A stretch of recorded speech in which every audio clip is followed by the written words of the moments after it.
नमस्कार दोस्तों, जादन क्लासेस में आपका स्वागत है। आज हम बात करने वाले हैं वित्त आयोग के बारे में। ठीक है, वित्त आयोग का एक छोटा सा टॉपिक कवर किया है मैंने और भारतीय संविधान से संबंधित कुछ महत्वपूर्ण तथ्य के बारे में, इम्पोर्टेंट फैक्ट्स के बारे में। ठीक है, चलते हैं आगे। वित्त आयोग, वित्त आयोग, फाइनेंस कमीशन, फाइनेंस कमीशन। ठीक है, इसके बारे में हम कुछ फैक्ट्स के बारे में बात करेंगे। फाइनेंस कमीशन, सबसे पहले इसका एस्टेब्लिशमेंट ईयर क्या है, वो है 22 नवंबर 1951। ठीक है, ये इसका एस्टेब्लिशमेंट ईयर है, या इस डेट को इसकी नींव रखी गई है, ऐसे बोल सकते हैं। ठीक है, सबसे आगे चलते हैं। ये किस अनुच्छेद के तहत होता है? 280। ठीक है, अनुच्छेद 280 के तहत राष्ट्रपति 5 वर्षों के उपरांत या आवश्यकता अनुसार वित्त आयोग का गठन करते हैं। कौन गठन करता है? राष्ट्रपति। अच्छा, क्यों करते हैं? इसकी जरूरत क्या है? तो इसकी जरूरत यह है कि राज्यों तथा केंद्र सरकार के बीच करों का निर्धारण करना। राज्य और केंद्र, सेंट्रल गवर्नमेंट और स्टेट गवर्नमेंट के बीच में टैक्सेस को कौन डिवाइड करेगा? वित्त आयोग। ठीक है, याद रखना वित्त आयोग का काम यह है। और दूसरा, भारत की संचय निधि से राज्यों को सहायता या सुझाव देना। ठीक है, सहायता का सुझाव देना, ये सुझाव देगा, ना कि ऑर्डर। ठीक है, राज्य वित्त आयोग का गठन करना, राज्य वित्त आयोग का गठन करना, सहायता का सुझाव देना भारत की संचय निधि से राज्यों को, राज्यों तथा केंद्र सरकार के बीच करों का निर्धारण करना। ठीक है, टोटल मेंबर्स कितने होंगे वित्त आयोग? टोटल मेंबर होंगे 5। कैसे होंगे? 1+4, 4 अन्य सदस्य होंगे, 1 अध्यक्ष होंगे। ठीक है, आगे चलते हैं। अब तक कुल कितने वित्त आयोग का गठन किया चुका है? 15। अब तक टोटल 15 वित्त आयोग का गठन किया चुका है। ये याद रखना, ये मैंने रेड हाईलाइट कर दी जिससे डायरेक्ट इस पर आपकी नजर पड़े और ये याद हो जाए। पहले वित्त आयोग के अध्यक्ष कौन थे? जो सबसे पहला वित्त आयोग अध्यक्ष बना था 1951 में, उसके अध्यक्ष कौन थे? के.सी. नियोगी जी। ठीक है, इसके अध्यक्ष थे। वाई.वी. रेड्डी कैसे? 14वें वित्त आयोग के। क्योंकि या तो करंट पूछा जाता है, करंट, या फर्स्ट, या फिर इससे जो करंट से पहले वाला है, सेकंड लास्ट। ठीक है, सेकंड लास्ट, ये सबसे ज्यादा पूछे जाते हैं। तो 15वें वित्त आयोग के अध्यक्ष एन.के. सिंह। एन.के. सिंह का मतलब है नंद किशोर, NAND, नंद किशोर, नंद किशोर सिंह, ये इनका पूरा नाम है, जो 15वें वित्त आयोग के अध्यक्ष हैं। जो ये सदस्य होते हैं ना, ये आईएएस लेवल के होते हैं, आईएएस लेवल के, आईएएस लेवल के होंगे, या फिर जो चीफ जस्टिस होते हैं सुप्रीम कोर्ट के, उनके बराबर योग्यता रखते होंगे। ठीक है, आगे चलते हैं। अब ये क्वेश्चन शुरू करते हैं हम। तो भारतीय संविधान की प्रथम बैठक, सर्वप्रथम बैठक कब हुई? 9 दिसंबर 1946 को सर्वप्रथम बैठक हुई थी भारतीय संविधान की। ठीक है, संविधान के 44वें संशोधन के द्वारा संपत्ति के अधिकारों को मूल अधिकारों से हटाया गया। किस संशोधन के द्वारा? 44वें। ये कब हुआ था? ये हुआ था 1978 में। ठीक है, 1978 में 44वां संविधान संशोधन हुआ, 44th अमेंडमेंट हुआ, और 42 अमेंडमेंट कब हुआ? 42वां, वो हुआ था 1976 में। ठीक है, याद रखना ये सब, ये जरूरी, ये पूछे भी जाते हैं काफी। अब ये संपत्ति का अधिकार अगर खत्म किया गया मूल अधिकार से, तो किसका बना? ये कानूनी अधिकार बना दिया। कौन सा अधिकार होगा? ये कानूनी अधिकार है। और इसे अब कहाँ जोड़ दिया? इसे रख दिया आपका अनुच्छेद 300 का। ठीक है, ये इसके अंदर में से रख दिया संपत्ति के अधिकारों को। इस सामाजिक बुराई को दूर करने के लिए शारदा एक्ट बनाया गया। बाल विवाह, 18 वर्ष से कम, 18 वर्ष से कम आयु के बच्चों की जो शादी होती थी, उसको दूर करने के लिए शारदा एक्ट बनाया गया। कब बनाया गया? 1928। ठीक है, 1928 में शारदा एक्ट बनाया गया। अब इससे क्या है, इसमें ना लड़कियों की सबसे ज्यादा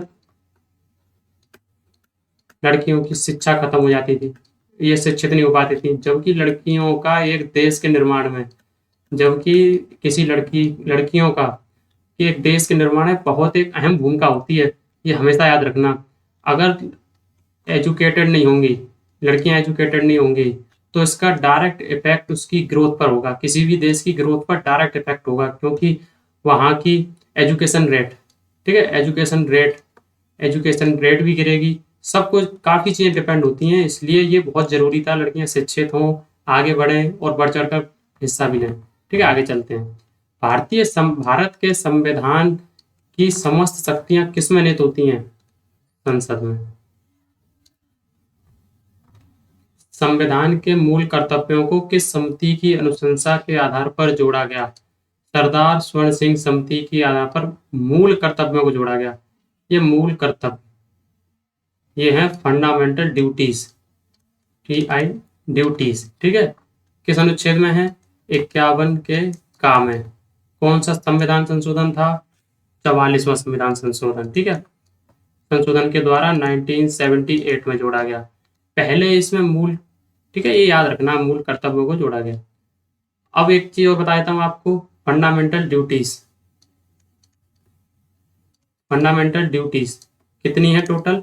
पहले थी टोटल 10, फिर 86वें संविधान संशोधन में, 86वां संविधान संशोधन हुआ, कब हुआ? 2002 में। उसके बाद कितनी जुड़ हो गई? एक जुड़ गई। कितनी हो गई? टोटल 11। अब ये 11वें नंबर की क्या थी कि जो माता पिता होंगे, माता पिता या संरक्षक, संरक्षक मतलब गार्जियन, संरक्षक होंगे, वो अपने 6 से लेकर 14 साल के बच्चे को निःशुल्क शिक्षा प्रदान करेंगे। ऐसा इस 11वीं ड्यूटी में बोला गया है, कर्तव्य बोला गया है कि ये उनका कर्तव्य होगा। ठीक है, आगे चलते हैं। संविधान सभा के स्थायी अध्यक्ष कौन थे? डॉक्टर राजेंद्र प्रसाद संविधान सभा के स्थायी अध्यक्ष थे। अगर ये स्थायी अध्यक्ष थे तो अस्थायी अध्यक्ष कौन थे? अस्थायी अध्यक्ष, अस्थायी अध्यक्ष थे डॉक्टर सच्चिदानंद सिन्हा। सच्चिदानंद सिन्हा, ठीक है, ये अस्थायी अध्यक्ष थे। संविधान में प्रथम संशोधन कब किया गया? 1951 के अंदर, संविधान के अंदर सबसे पहला संशोधन किया गया। और ये संशोधन किस अनुच्छेद के तहत कर सकते हैं?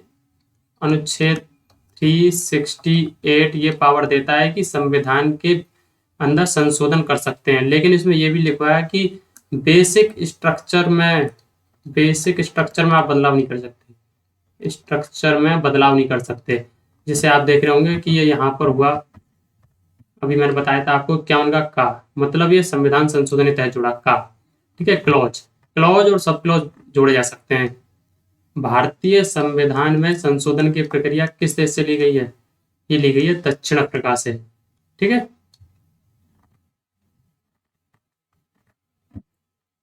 भारत के प्रथम मुख्य चुनाव आयुक्त कौन थे? सुकुमार सेन, प्रथम मुख्य चुनाव आयुक्त। करंट में कौन है? सुनील अरोड़ा जी। ठीक है, डॉक्टर सुनील अरोड़ा, सुनील अरोड़ा जी वर्तमान के मुख्य चुनाव आयुक्त हैं। संविधान का कौन सा अनुच्छेद सामाजिक समानता का अधिकार प्रदान करता है? अनुच्छेद 15, right to equality, right to equality. ठीक है, अनुच्छेद 15 प्रदान करता है सामाजिक समानता का अधिकार। राज्यसभा का सबसे पहले गठन कब हुआ? राज्यसभा का सबसे पहला गठन 3 अप्रैल 1952 को हुआ। इसका कार्यकाल, राज्य जो सांसद वो होते हैं, इसके सदस्य होते हैं, उनका कार्यकाल कितना होता है? उनका कार्यकाल होता है 6 वर्ष। याद रखना, 6 वर्ष कार्यकाल होता है। हर 2 साल बाद 1/3 सदस्य रिटायरमेंट लेते हैं और नए चुनकर जाते हैं। ठीक है, ये याद रखना, ये एक स्थायी सदन है, ये कभी भंग नहीं होता। भारतीय संविधान के संवैधानिक सलाहकार कौन थे? VN राव। ठीक है, संवैधानिक सलाहकार थे। जब भारत स्वतंत्र हुआ उस समय ब्रिटेन में किस पार्टी की सरकार थी? ब्रिटेन में किस पार्टी सरकार थी? लेबर पार्टी की सरकार थी जब भारत आजाद हुआ या स्वतंत्र हुआ उस समय ब्रिटेन के अंदर। राजभाषा आयोग के अध्यक्ष कौन थे? राजभाषा आयोग के अध्यक्ष थे पी.जी. खरे। अभी करंट में कितनी लैंग्वेज हैं? 22। ठीक है, अभी करंट में कितनी है? 22 लैंग्वेजेस हैं। और ये किसके अंदर? राजभाषा से संबंधित कौन कौन से आर्टिकल हैं? ये हैं आपके 343 से लेकर 351 तक। ठीक है, भाग कौन सा है? भाग है 17। भाग 17 के अंदर आर्टिकल 343 से 351 के बीच में राजभाषा के बारे में लिखा है। राजभाषा और राष्ट्रभाषा। ये दोनों में काफी डिफरेंस है। हिंदी हमारी राजभाषा है, ना कि राष्ट्रभाषा। ठीक है, प्रधानमंत्री का सचिवालय किसके अधीन होता है? गृह मंत्रालय के अधीन प्रधानमंत्री का सचिवालय होता है। किसके अधीन होता है?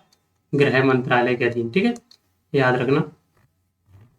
प्रथम लोकसभा के चुनाव में कितने राजनीतिक दलों को राष्ट्रीय पार्टी की मान्यता दी गई थी? 14। 14 राष्ट्रीय पार्टियों को मान्यता दी थी। ठीक है, राष्ट्रीय पार्टी की।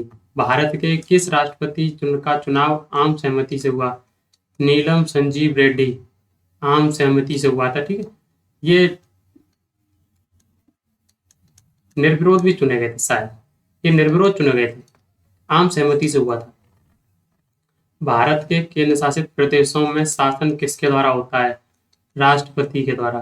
जितने भी केंद्र शासित प्रदेश हैं उनके अंदर राष्ट्रपति के द्वारा शासन किया जाता है। ठीक है, जैसे कि जम्मू कश्मीर में था,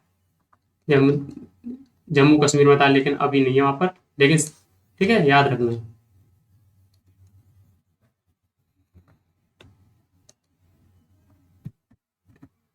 thank you.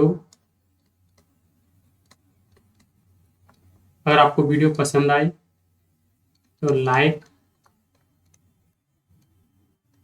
Subscribe and share ना करना भूलें।